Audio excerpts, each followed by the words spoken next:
but I think deep down they know what's coming. Maybe they somehow are delusional in that they can kind of figure out a way to get out of this. That's the part that should really freak people out.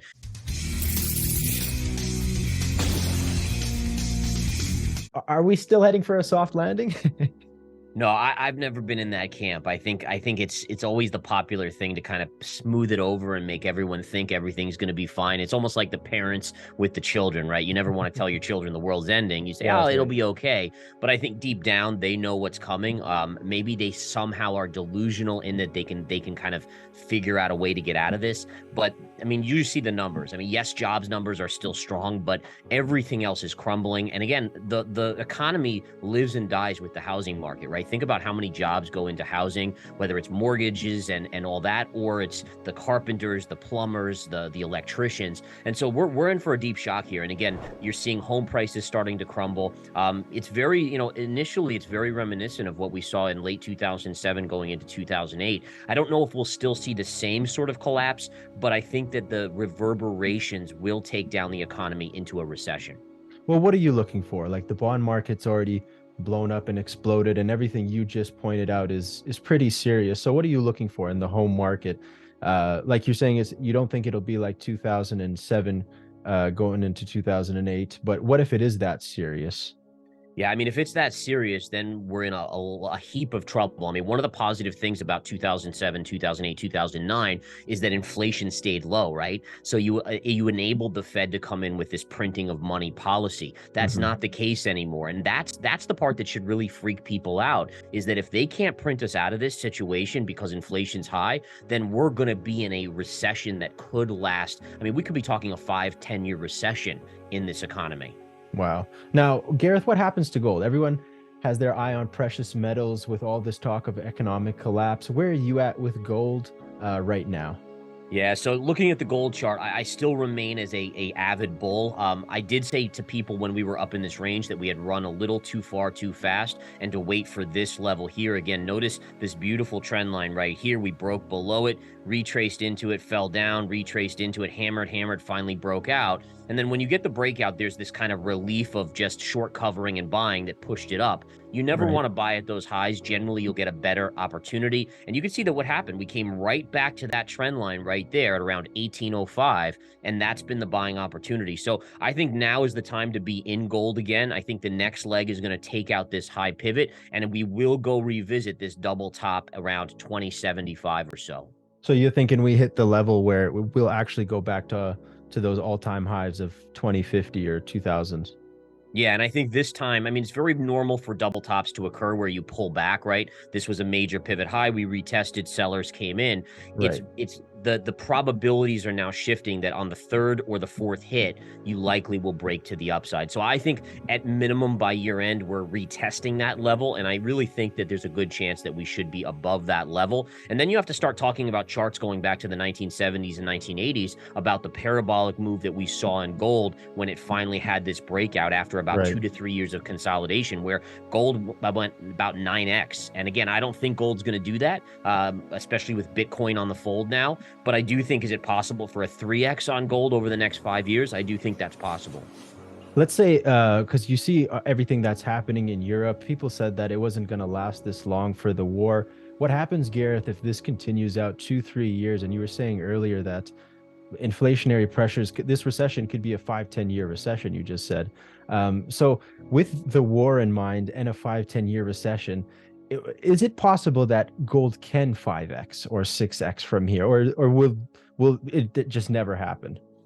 No, I think there's definitely always a chance, right? It depends on how bad things get. Right. How much does the Fed eventually get pushed to come back and print? And right. So the idea here is initially in the recession period, when we hit a recession, assuming inflation's still above 2%, the Fed is going to say, okay, a minor recession. Right now, it's no recession. It's a soft landing, just like it was transitory inflation, right? So what you'll see is the goalpost moving with the Fed, and it'll be like, okay, well, now we're moving to a small recession, but don't worry, it'll be 6 months to a year. And then as it gets worse worse and worse. That's where you have to say, how bad does it have to get when inflation is above 2% before they come in and print anyways, right? So there's always going to be a breaking point. I mean, if you told me there was going to be 20% unemployment and inflation was at 3%, well, absolutely the Fed's going to print with 20% unemployment. So it's just about where the numbers are, how bad it gets before they print. But the problem is, if they start printing with 3% inflation, you're going right back to 10% inflation in no time at all. And that's the problem. So you think the problem would be that they would pivot too soon? Like what, because Volcker back in the day, he said that he said that was his main advice is he kept interest rates high, but if they once they pivoted too soon, then inflation just ran back up right away. So do you think that's a similar situation Powell's in right now? He's just stuck?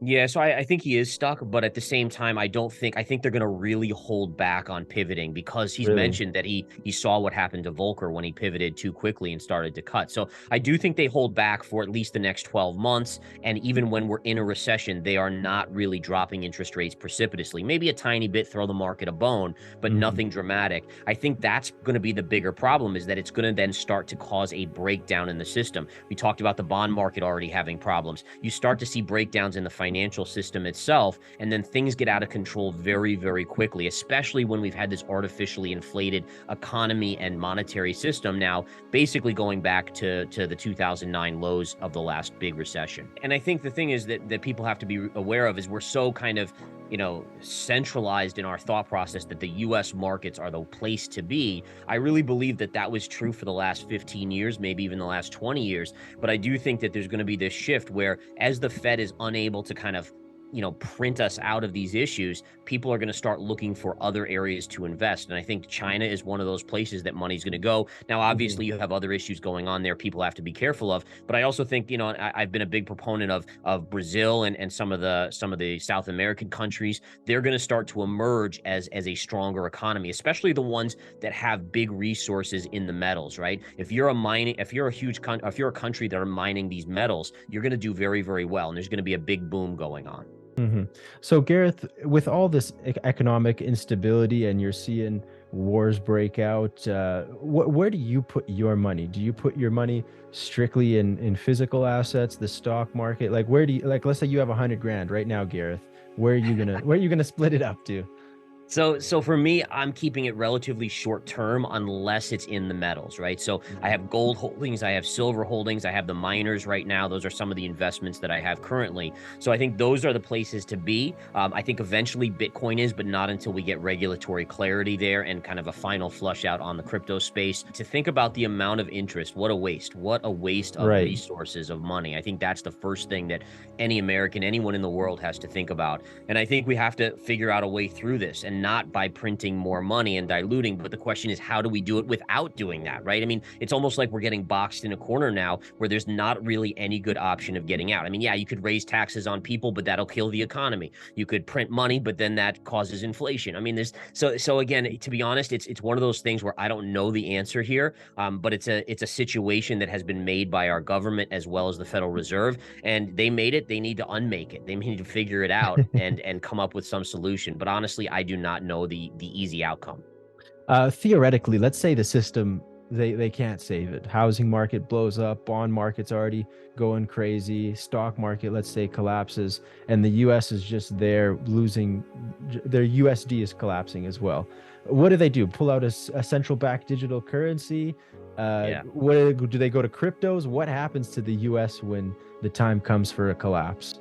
Yeah, so I think they're going to try to introduce a central bank digital currency, right? But the question is, how is that much different when they can still print it at whim, right? If there's no Mm. stated run like on Bitcoin, it's still something that they can print unlimited amounts of in the future. And again, that's the big question: is do they say, okay, well, for every dollar you're going to get, half of a digital currency coin that and therefore reducing the monetary supply. I'm not sure how that's going to work, but again, it would problematically, I just have an issue with that. You can't have an entity kind of controlling the flow of money. That shouldn't be the way it is. Again, that's how inflation's that's how the greatest empires in the world have collapsed. You look at this type of thing; it's extending throughout your environment by outside of your borders, whether it's extending yourself too far. We saw that with Napoleon. We've seen that so many other times, and it's also just unlimited printing of resources that eventually devolves into a economic collapse.